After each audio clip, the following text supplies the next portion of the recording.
What if you could help others to find the power to heal themselves? Physically, emotionally, and spiritually. When I started teaching my classes, it was in 2002, and I was just doing the past life regressions and contacting the subconscious part. But then as the time went on and we found how powerful this was and what we could do with it, a lot of the students began saying, you know, advanced past life regression doesn't really tell what it's all about. This is so much more than that. We think you should change the name. So it was a few years ago we decided to change the name to Quantum Healing Hypnosis Technique. And this is the healing technique that we've now been teaching it, well, since 2002, that's 12 years. What if you could time travel with them? Visit mythical places or angelic realms, other worlds, other galaxies. Help others to speak to their higher selves. You can. Dolores has taught thousands of people from across the world how to use QHHT, and now you can learn her method by going directly to dolorescannon.com. And don't forget to mention the discount code MORETALKS.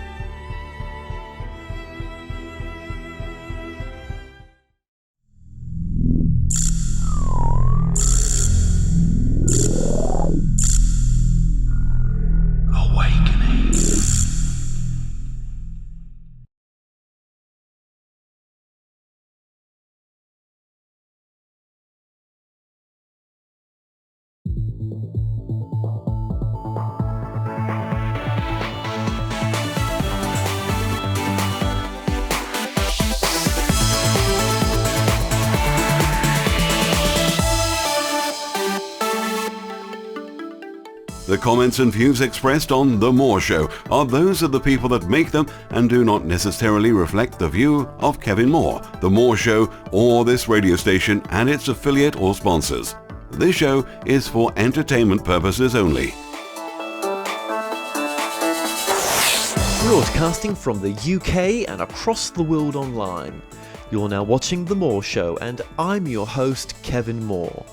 Now for the next hour, I'll be covering subjects that will open up your mind and provide you with information you may have never heard before. Now in 2000 and 2001, a man calling himself John Titor or Titor claimed to be a military time traveller from the year 2036.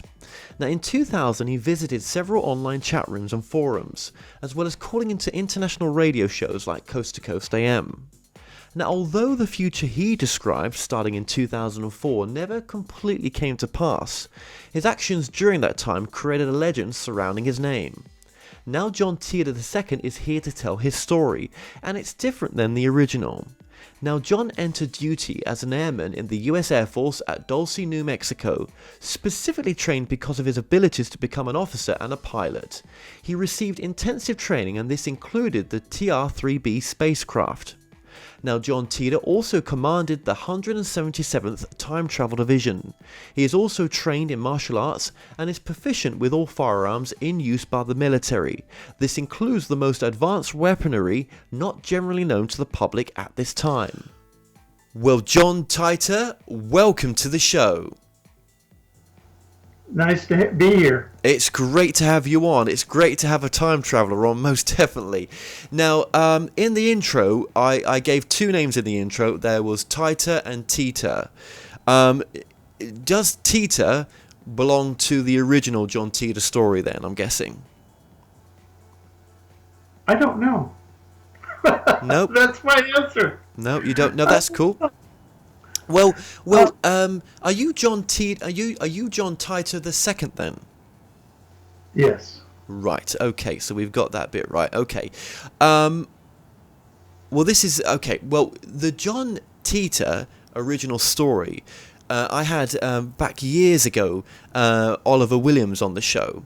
And Oliver Williams had been following the story of the John Titor story. He never met John Titor. It was just, he was fascinated by the story, and, he produced the johntitor.com website. I don't know where Oliver Williams is nowadays, but that particular interview was quite popular on my channel, and it's just incredible to have you on right now to be talking to you. Now, you're a different John Titor compared to the original John Titor. You don't know the original John Titor. That never happened in your reality, did it? Well, let me explain this to you. In 1978, I started my military career as an airman at Dulce base in New Mexico. It was an Air Force base. It was biomedical labs and research into those areas. And I basically was involved in time travel consistently to about 2036. And at that time, I decided to retire. And I was worried about retiring because I'd been over 30 years in the Air Force, and I was the oldest living clone they had. And I didn't know if they would actually let me live life as a civilian. And I had some trepidation about it. It could be a rendition for me. It could be just a disappearing act, And so they asked me where I was going to go, and they gave me 2 weeks to get off the base at Area 51. And what year was that, John? 2036. And so what I did was I called in a favor. And I've had good relations with extraterrestrials, and I have a close friend that's an extraterrestrial. His name is Rock. And we see each other constantly. Still. And I asked Rock if I could hitch a ride back in time. And I told him where I wanted to go, and he says, I thought that's what you would do. So I went to the year 2000, and I wasn't using the name John Titor. And I tried to live on the down low, so to speak. Right. And I was living with a woman that I had known while I was in the Air Force. And we'd always been close. And she had died long before 2036. And so I went back in time to be with her. And before retiring, I took out a penknife and dug out the chip that they put in my wrist to track me with. And so I thought that they'll never find me now. And that's what I did. And for the first year or so, I was living quietly in a place called Valencia, California, with my new wife. We got married. And I started hearing about Art Bell and Oliver Williams and John Titor. And John Titor was a time traveler. I was listening to all their stuff, and I never heard, they didn't know me. I didn't appear in those stories. So where did that story, how did they get that story then? Well, what I ultimately found out was disinformation. Disinformation from who? The government. They wanted to make sure that name would never be considered with any kind of credibility, I think. How did the government know that you were back in 2000 then? Well, I'll get to that in a minute. So the woman I was with, she was ex-Air Force from the future.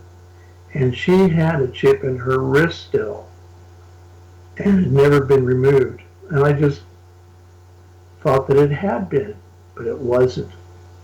So after about a year or two living in Valencia, there was a knock at the front door. And they weren't wearing black suits, but they were members of the Air Force. And they said that, basically when I came to the door, they said, "Hello, John. Can we come in?" And I was shocked. I thought, oh, now I've been found. And I was found by her chip. That's how they can locate you. And so we had a nice chat, and they said that they could use my help on a few things, and they expected me to consult with the Air Force. And I asked if I had a choice in the matter, and they said no. What did they want to consult about, if you can talk about it? What would they want from you? Did they Just want to know the some- future, the probable future? They wanted to know things in the future about astrophysics, and they were very interested then. And they wanted to make sure their calculations for flying from galaxy to galaxy were correct. And so I said, okay, it's so simple, I could write it down for you. They said, no, you're not going to write it down. You're going to come out to Edwards Air Force Base. And so I went out there, and there was a team of PhDs all sitting at a round table, and they had this room filled with Unix computers, and they were having problems with their calculations, they thought. Well, as it turns out, they had the calculations right, but the Unix computers they were working on needed to be maintained better. And like anything else, it's just with any computer, if you don't maintain them, they're not going to run right, and you're not going to be able to perform these calculations. And so I was telling them that, in the future, these things will be done with computers that run on fluidics. And it's part of the black technology that we'll get from extraterrestrials. And they said, you're going to start making regular visits here. And I said, oh, okay. So, I went home to Valencia that night, and I was talking to Marcia, my wife, and I said, I'm still in a quandary about, John Titor predictions, and they're just discrediting me in the media. And so she said, well, go on Facebook and tell people your story. And so I went on Facebook, and I have 5 or 6 pages on Facebook. The primary one is john.titor.79025, and I have 5,000 friends there. And then I have another one, 177th Time Travel Division page, and I post a lot with my new wife. Like so let's get this right. I'm going to interrupt you. I'm going to interrupt a few times. Let's get this right. So basically, that's where Jason and John Titor and Bob Mitchell, the late Bob Mitchell, found you. And John Titor was a time traveler. I was listening to all their stuff, and I never heard. They didn't know me. I didn't appear in those programs. I didn't make. I had somebody drop off of one of the 5,000 drop off, and so I added them. What I ultimately found out was disinformation, and they wanted to make sure on Facebook. And the government. I think that he looked at my white paper. They wanted to make sure that name would never be considered with any kind of credibility. I think. Wanted to be my friend, and so. Well, I'll get to that. We chatted a few times, and I think Bob might have read all my white papers too. And then we Skype a few times, and they asked technical questions. And I said, I don't mind telling you some things. Some things I don't want to let out, because I think if the Russians or the North Koreans or the Chinese get hold, they'll just misuse it. I don't want them to have it. So. Do you ever fear for your life that some of the information that is in your head that could be quite valuable to people, that you would be taken seriously enough that people would want to interrogate you? Maybe. I mean, I hate to say that, but. Well, what happened was there were some threats, and so the Air Force knocked at the door of the Valencia house, and I really liked that house, and they said, "You're moving." I said, well, it's going to take me a few days to get packed up. They said, no. So Marcia and I were taken to a compound in Palmdale, California. And it's I think it's about 10.5 acres. And there's a helipad and some hangars, and uh, there's a few houses on it, uh, double chain link fence So where concerts that's where you are now. Yeah. Interesting. On your driving license, then, would it actually say John Titor? Would that say, if I could look at your driving license, which I'm not going to, but if you could, would it say John Titor on it, or would you go by another name? I will tell you that I have one that says John Titor on it. I do. And the last time I showed it, that in my helicopter pilot's license and my DD-214, was to a producer at Disney. Right. And they wanted to buy my name. Okay. So maybe some bigger film studios are looking at the John Titor concept.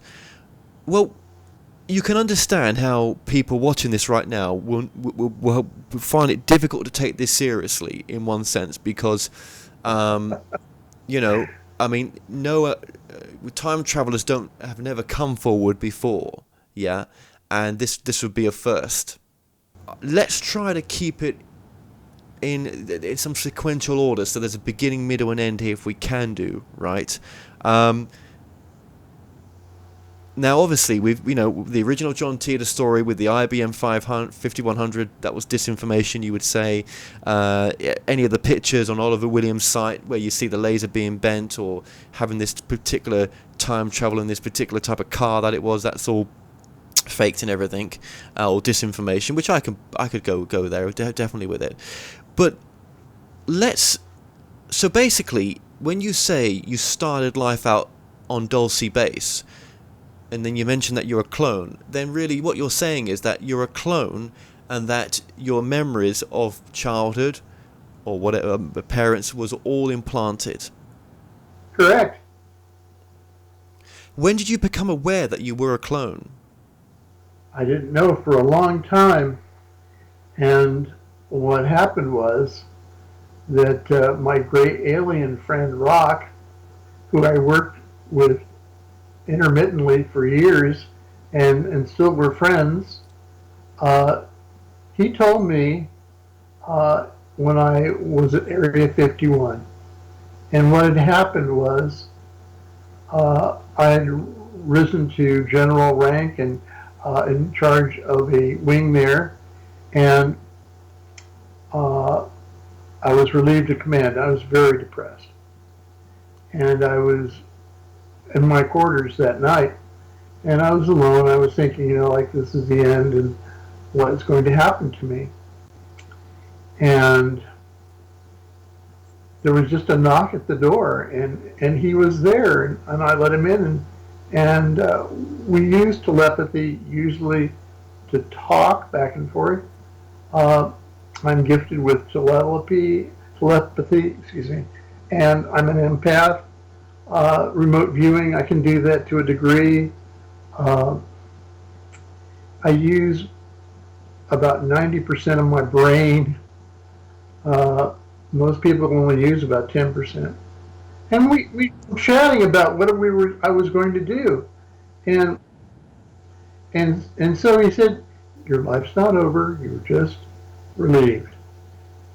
There are missions ahead for you that are very important. And then he said, you were the best clone ever created. So okay, let's just pause it there a second. Could another John Titor clone exist out there? Could another clone have come back to not have been the disinformation for the original story, but have been one of your clones that came back?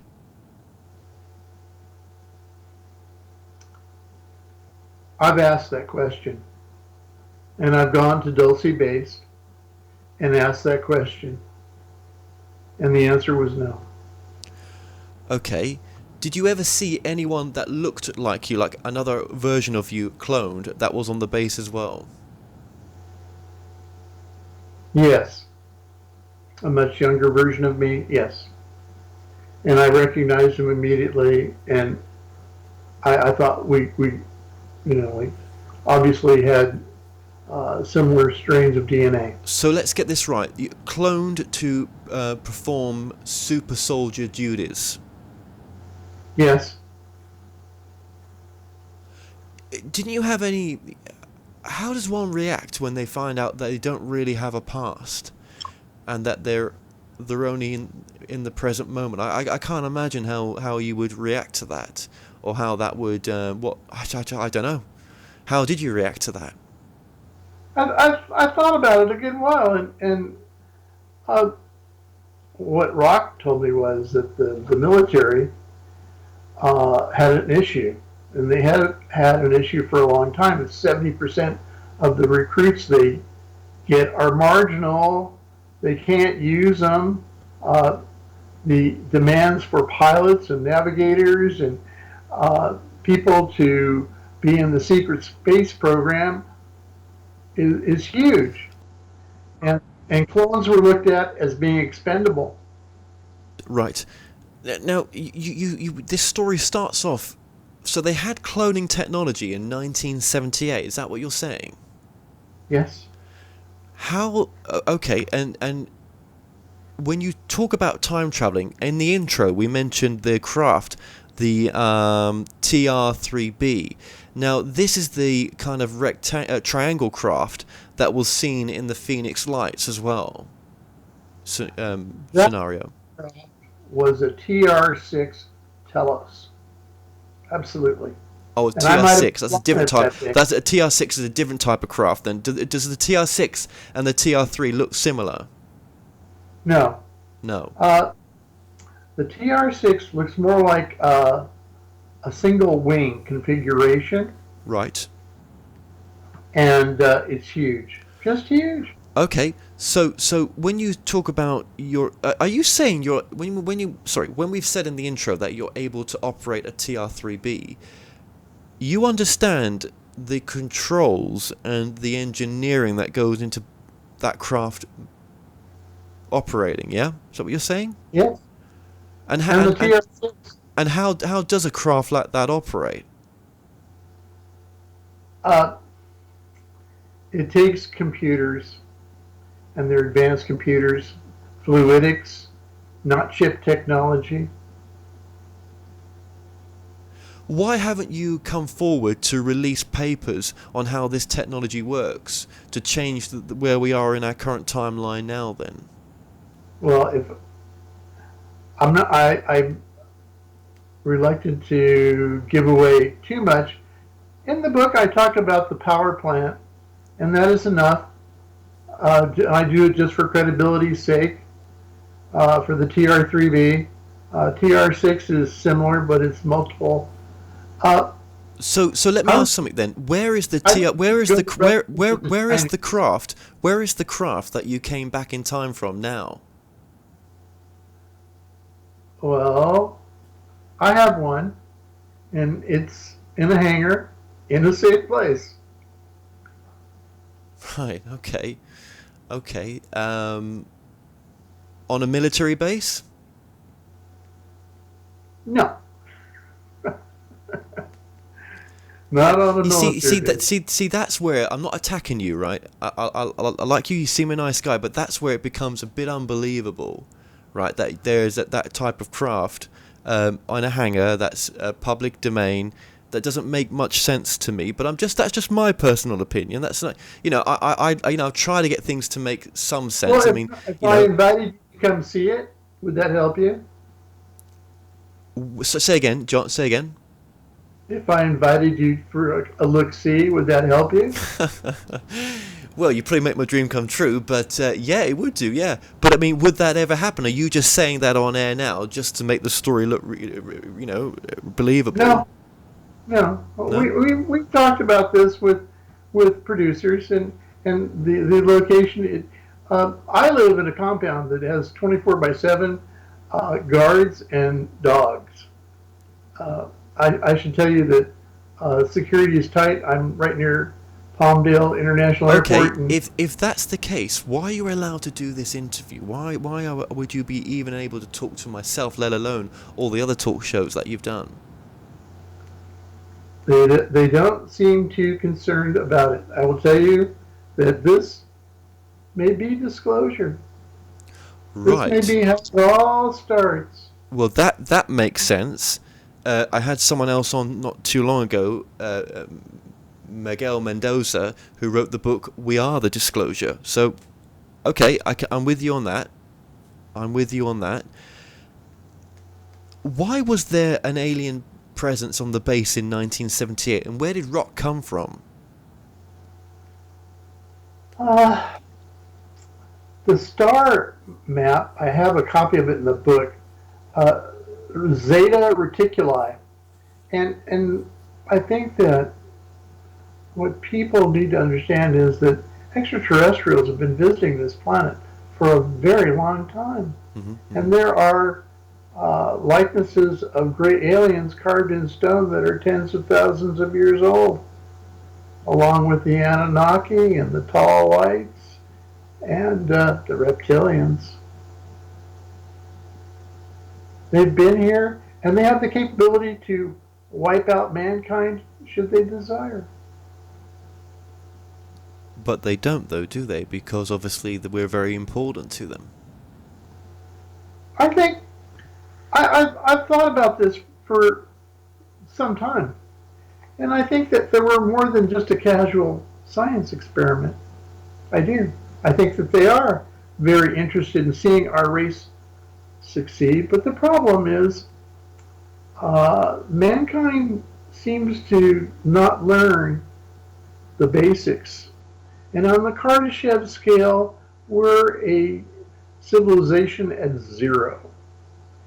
I've been to other worlds and I've seen civilizations at, on the Kardashev scale, would be called a level 5. And these are different people. I would say that I've been to a world where there's no homeless, where everyone gets medical care free, where, if you want to work, you work. I mean, it's not a situation where people on those planets go uncared for. And they don't make war on each other. Think about that. When you went to the year... So, well, actually, how far in the future did you go? Was it just 2036? No, 2050. 2050. In the year 20... Did you ever go to the year 2025? 2030? I may have Right. done runs that far in the future, yes. Right. And these were missions that you were doing on behalf of the military. Yes. What was the reason for the missions and going to the future? Practice runs. They were very conservative. They were worried about going to the future. I think that they've been told by extraterrestrials. I suspect the Greys said you can go in the future. It's not going to damage anything as long as you do not change the timeline. And then there's a whole set of criteria. You have to be an observer. You can't. Well, absolutely, because then you're taking people's free will away. You're taking people's soul contracts away and all sorts of things that they've agreed to do before they come down here. And no one's got the right to take those away. Okay, so in 2030, what was the type of media people were consuming? Had there been a massive world war? Was that later on? And if there hadn't been a world war, what was society like? It's more than possible, because I've come back in time and I've changed the timeline when I've been told I did that. And I have to take responsibility for it. That there could be a war in the future in 2018. And I talk about how it starts and how it ends. And for mankind, it's a disgusting thing because millions die, mostly over religious bigotry perpetrated by an Islamic State. You're saying there that a potential World War III was started by Islamic State? One in particular, Iran.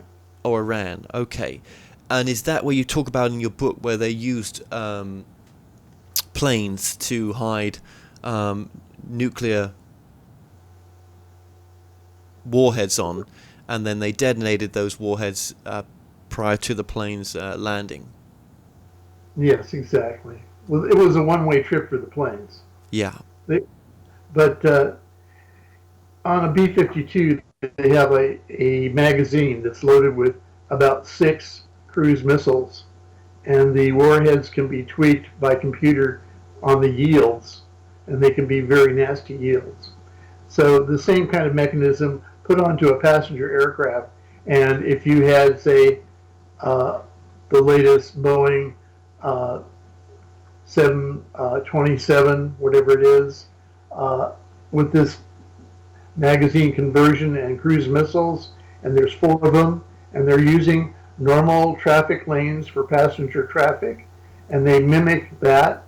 They fly to Israel, Paris, London, the United States, and if they travel a few hundred feet behind and a few hundred feet higher than a normal passenger carrier, they will look as one blip on the radar, so they can get in. So let me get this right, because I'm a bit confused. You had been sent on a mission to 2018 to observe, but in the end, you didn't just observe, you changed something. Well, what had happened was that I was in the year 2030, and I basically sent field operatives back to confront the Iranians before the war started. And I basically armed them with digital photographs of what Iran looked like after the war. And they were shown to Hassan Rouhani. And he sat there and looked at them, and one of them was a picture of where his house used to stand in Tehran. And he looked at the 2 envoys, which were nothing less than field operatives for my division, and he asked the question. And the question was, so it is true you can travel in time? And they said yes. And they said that these pictures were taken after World War III, and this one here, that's where your house was. And so he looked at him, and he kind of went pale, they told me, for a few minutes, and he picked up the phone, and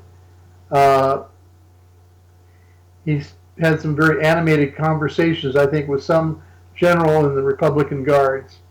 And the conversation was lengthy, and he was animated and yelling, and then he hung up the phone, and then he told my representatives that there were 4 planes that were going to be destroyed in a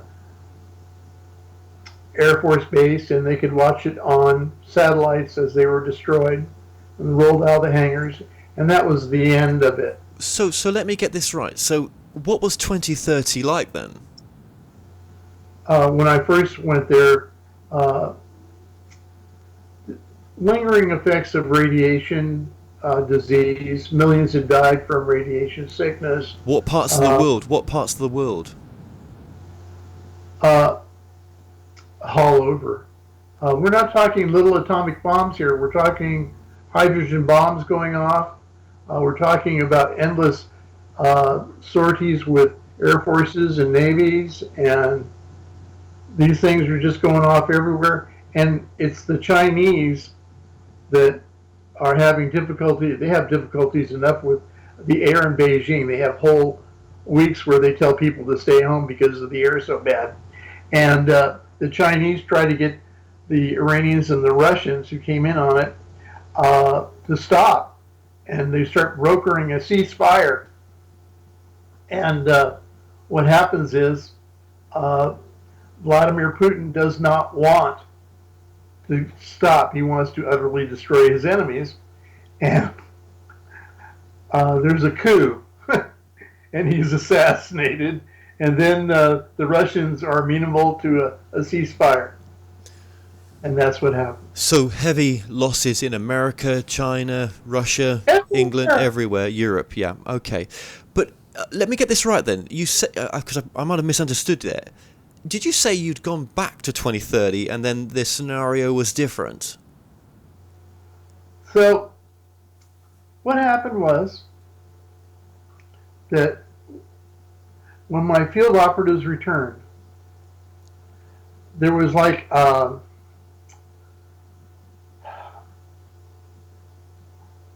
something happened. The buildings at Area 51, the old buildings that were taken out from the war, some of them came back. And people didn't know that time had been changed. My operatives knew it. I knew it. My number two, right, so to speak, knew it. Okay. And somebody was so when you say changed, okay, so there was no World War III, right? Is that what you're saying? Yes or no? There was no World War III? Yes. Yep. Yes, we prevented it. Okay. What was society like? What kind of transmissions were on TV? What kind of shows? What kind of programs? What was different? What was different about that timeline when it was, back to normal in a sense, compared to how we are in 2016?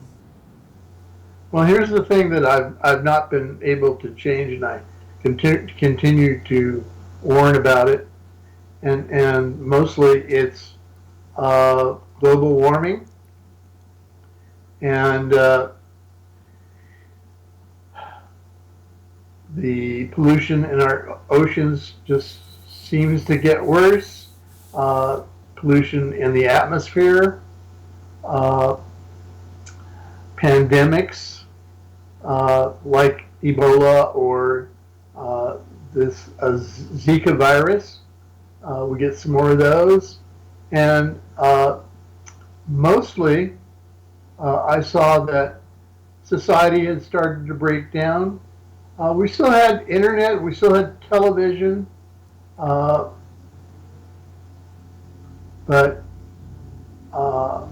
what I saw was that the planet was going to be not able to support life, and that all life on this planet we felt by about 2100, life on this planet would come to an end.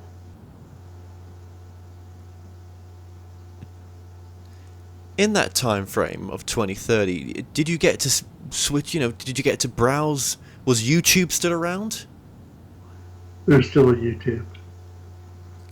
Was there people trying to make changes in the world around that time as well? Was there independent production companies trying to bring about change through the media?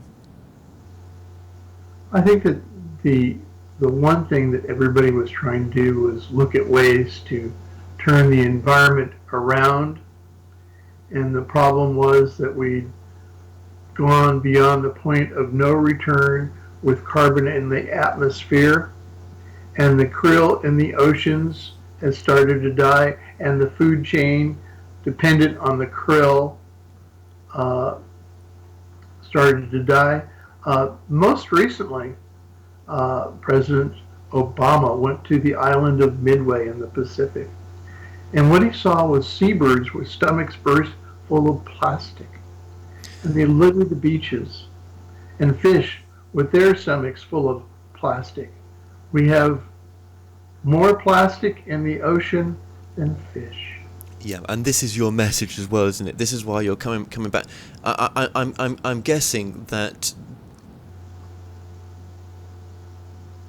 Is it easier to prevent World War III than it was to try to get the message across on the pollution that we're causing to Mother Earth right now? And now you've got my message. That is the message. If we don't take care of the planet, we won't be able to live on it. So let me get this right then. When you're going to the future, you're kind of collecting soil samples and other materials to bring back. Is that right?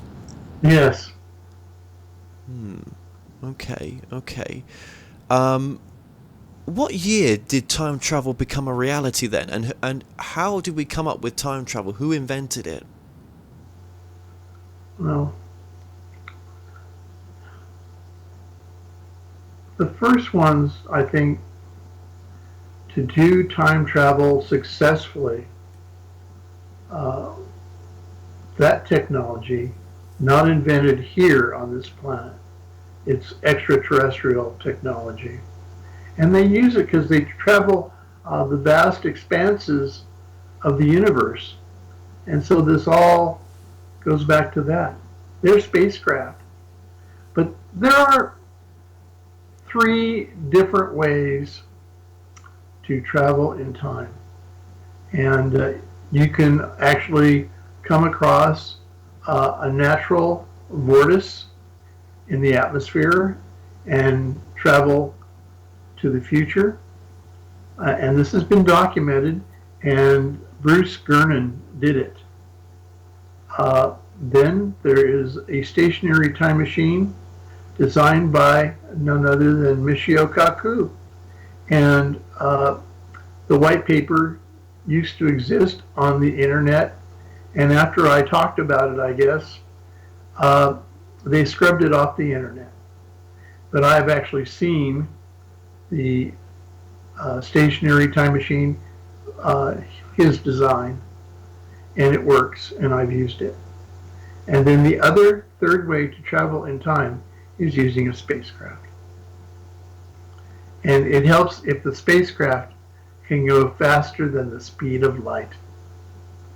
And this is like a demark. I think that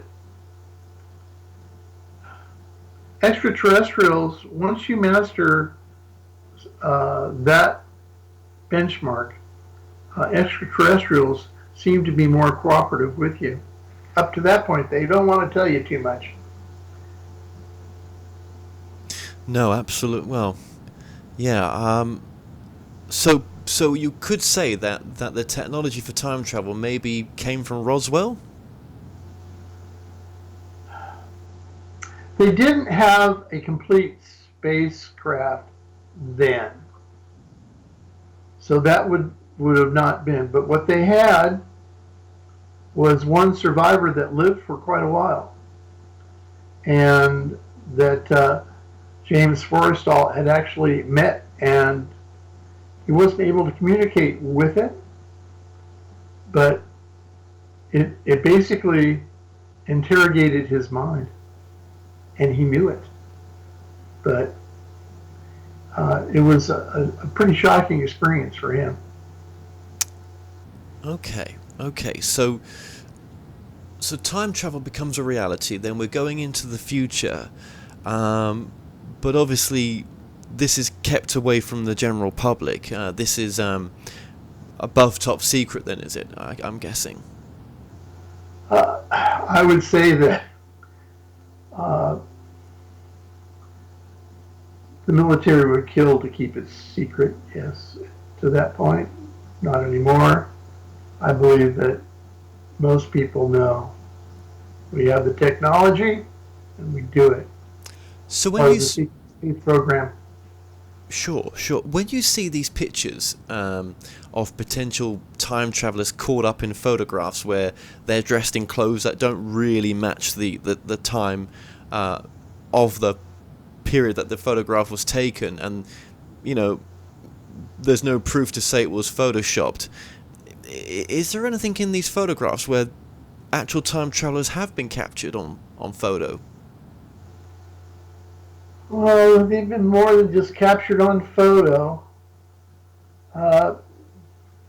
We've had people that got access to the technology and went back in time and tried to profit from the knowledge that they had. In other words, they played the stock market, and suddenly, their buys and all their market strategies become very apparent to the people that monitor the stock market, and they go out and they've arrested at least two. So, and this goes back to when I met the Count Saint Germain, and he had a time machine. And if you Google him, I think that he lived from the 1700s to the 1900s, and they're not sure why. But the plain fact of the matter, he was moving back and forth in time. So let me get this right. There's not a John Titor or Titor out there on the military base in Dulce right now. You left in 1978 to go to 2030. There was no in-between time where you were on the base doing it on active duty. I was continuously from Dulce base. I went to Wright-Patterson, and then from Wright-Patterson, I left out one. I went to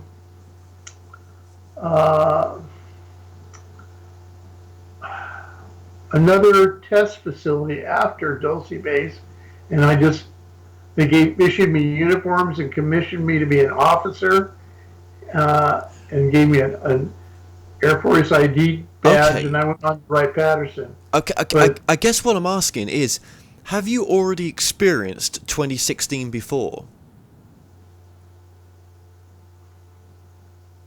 Yes, in the military. So there's a version of you out there in the military right now, maybe aware of you, that there's an older version of himself out there? Yes, you are correct. Was you aware of that in the original 2016 timeline? I think that my handlers and those I reported to went to great lengths to ensure that would not happen. Interesting. What is the future of humanity when you mention that we're heading towards the destruction of planet Earth, not through maybe a nuclear war, but actually the way we're treating planet Earth? What was the actual outcome of the human race? Did we travel off world, or what happened, or what could happen? Well, one of my missions was to conduct a survey of worlds that were habitable, that could support off-world colonies, and this was an extremely long mission in space. I commanded two spacecraft. They were identical to each other, and part of the procedure is you fly in pairs. If one develops a problem, everybody goes out of the other ship, evacuates, in other words. You're talking about the secret space program. You're talking about...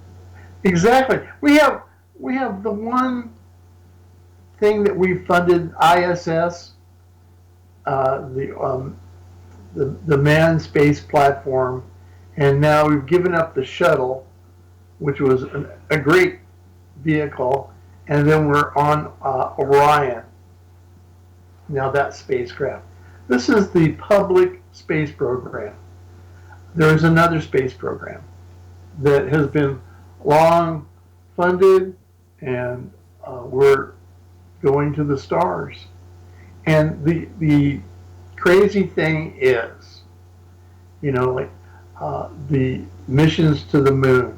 We went to the moon, and we immediately discovered that we were just guests on somebody else's domain, if you will. And there's mining going on there, and there's bases there, and these are alien bases, and these aliens are grays, and they have superior technology to just about everybody else, with the exception of the Anunnaki. I could talk for hours about the Anunnaki, and maybe we'll come back and do that another time. That's interesting. How did the Anunnaki come onto your radar then? I mean, who told you? I mean, where did you get the training to learn about the Anunnaki?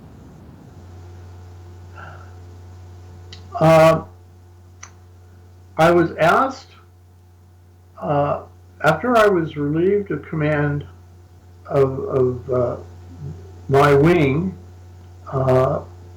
basically, I was told to go to Monterey, California, go to the language school there, and learn Chinese, Mandarin, and Cantonese. And I get good enough to speak it socially, and I think that was the trigger. They were looking for me to get to that point. And after a few months, I got to that point, and I will never be able to write it. That's you have to start at birth and do that one. And they weren't interested in me being able to write it, but to speak. And so the next thing that happened was I was recalled to Area 51, and I was given a TR-3B, and it was one of the upgraded models. They're modularly upgraded, and they like to do that with airframes now. They can upgrade things as they get improvements. And this one had teleportation and all the bells and whistles. And my mission was to go to Nibiru. And I took a full flight crew with me and one extraterrestrial, Rock. And I was surprised they wanted Rock to go with me. And because Rock had indicated to me that the Anunnaki and the Greys had had a falling out at some point, and in ancient times, there is an Egyptian cartouche that I've seen with the Anunnaki holding a spear with several heads of gray aliens on it. So, and this goes back to more about the Anunnaki, and they're warlike. And they're more like, I would compare them to the Romans in ancient times here. They've conquered and, basically take advantage of what they've conquered. But I went to Nibiru and I met with our ambassador on Nibiru. We have a consulate there. And I met with him, and I met with Adamu. He's very old. And what is interesting about the Anunnaki, we don't know how long they live. This is a little known fact about them. And visiting Nibiru, what I found was that they didn't have homeless people. Everybody got health care. They were a very warlike people. And then I was astonished by something else. That they actually have, and we've seen these paintings on the walls of tombs in Egypt. Thoth, Horus, Anubis. These beings live and are genetically engineered. They live. And the Horus version has wings and they fly. And I've seen them in flight. The Egyptians were painting on the walls what they saw accurately. Okay? That's what they were doing. And basically the Anunnaki had passed themselves off as gods in Egypt, Sumer, Mesopotamia. I got a tour of the city, their capital city. Can I ask you? I mean, what if what you're recalling now is an implanted memory? Is that possible? No. Okay. Out of curiosity as well, did Trump make 8 years or did he only do 4 years? He's going to become a well-loved man. And I think that he will grow to be a president unlike some others. And that he cares about mankind, and it's because he has children, and his children have children. And he will worry about their future, and he should. He's going to be confronted with the environmental issues. He's going to be told about extraterrestrials. They're going to tell him. Okay, they may tell him, but is the general public ever going to find out? I'll tell you what I have seen during my time in the military. And people ask me about, well, how come we're not mixing with extraterrestrials? In a world where a country or a people will be at war with their own species, and if they capture a pilot, they throw him in a cage, and what do they do to him? They burn him alive. Now, on alien star charts, this planet is marked as hazardous. I have seen gray aliens shot for not doing anything provocative, just trying to say hello. And they were shot by members of my species with firearms and killed. Then later, when they try to make money from these lifeless forms, they're confiscated. And I've seen the autopsies afterwards, and I've seen prosecutions over it. A bit of a side question here, but what do you think about, whether you've ever heard about the Billy Meyer case, where Myers has been visited by Palladians? That is not one of the species I am familiar with. I'm very familiar with the story. I have read his book from cover to cover. I will tell you that I've read Eric von Daniken's Chariots of the Gods from cover to cover. That was required reading during my military training. That's interesting. Just, originally you talked about a lady called Marcy, your wife, sorry, that was the reason for coming back to the year 2000. I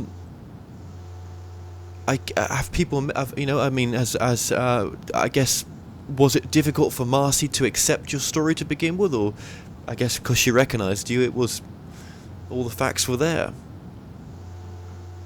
She knew who I was. I came back in time to about a week within the last time that I saw her, and she at the time reported to me. And her job was to work with environmentalists and spread money around among environmental organizations like the Environmental Defense Fund. All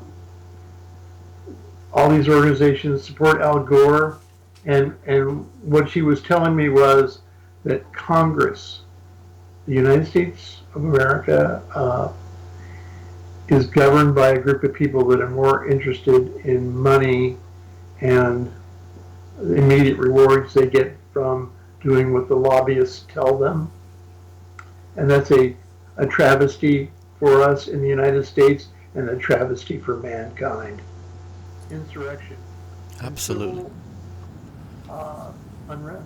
Absolutely. Well, I guess, that's one of your most important messages, to the audience right now. If there was any message, it would be, we need to reconsider what we're doing to our planet, and that's a really important message, I think, most definitely. And I appreciate you giving us your time to do that.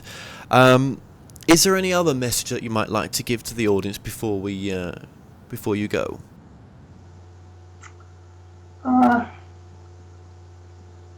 We have to convince those who govern us on this planet that the environment, it's the number one issue. After that, we have to get to a place where religious bigotry has to end. Just because you pray to Allah and I happen to pray to another God is not a reason to kill each other. That has to stop. Wars have to stop. Violence has to end. That's what my message is. It's pretty simple. Do you I think... will tell you, Sorry, go ahead. there are off-world colonies, and there are two, and they're not quite self-sufficient. But I suspect by 2100 that they'll be taking some people off this planet and taking them there. The best, the brightest, And those with money to afford it. yeah, absolutely. And just before you go as well, I mean, look, is it possible that you're mixing in, disinformation with real information? I mean, I mean, that could be going on here right now. I'd be none the wiser. If you look at the book and the contents of the book, everything is verifiable. I've tried. I try to always present the facts to people, and the facts. The truth is stranger than fiction. My God, I'm waiting for mankind to wake up. That's the real thing, Kevin. Honest to God. Extraterrestrials, if you go to a room of people and you don't know them, okay? Just people off the street, say 100 people, and you ask them, how many believe in UFOs? They're all going to raise their hands. How many believe in extraterrestrials? They're all going to raise their hand. Then the next question is, how many have seen an extraterrestrial? And a few will raise their hand. I have video clips of Greys meeting and greeting members of our species. These videos, they have to be closely guarded because they'll get scrubbed off the internet. My God. Like I have this one video of this saucer landing in Saudi Arabia, and a gray alien gets out, and he's holding something in front of him. Now, the spacecraft takes off, and then in a blue rush, you see him evaporate. He actually, what he did was, he had a remote control device that teleported him back to the spacecraft after it took off. Okay? I have the video clip. I could email him to you. You'll look at him and say, oh dear, it's all true. Teleportation? Absolutely. We have that technology. Okay? But trust me, if mankind can't get to the point where we wouldn't discriminate against a gray alien walking down the street, or a reptilian, or an Anunnaki, or a tall white. I mean, the tall whites have their own spaceport. It's called Creech Air Force Base here in the United States. It's northeast of Las Vegas. And occasionally the tall whites like to go to Las Vegas and gamble. They're big and they look like albinos, so nobody bothers them. But if you're a little gray alien, what's going to happen to you? Somebody's going to try to kidnap you and hold you for ransom. Well, okay. Well, let me just say this then. Look, thank you for giving us your time right now. Firstly, secondly, for giving us your truth as well. And we've been putting the book on the screen. I mean, look, we've like I say this in a lot of interviews, but it's true in this case as well. We've barely covered the book here, and it's been a lot of sort of going over the story of the original John Titor case as well, and some of the pinnacle points that are of your experience. So I'd just like to say, John Titor II, thank you so much for joining us today. You're welcome. Well, we've come to an end on tonight's show. Don't forget that you can listen and watch all our past interviews on the More Show's official YouTube channel. Remember to subscribe to our YouTube channel for new daily shows.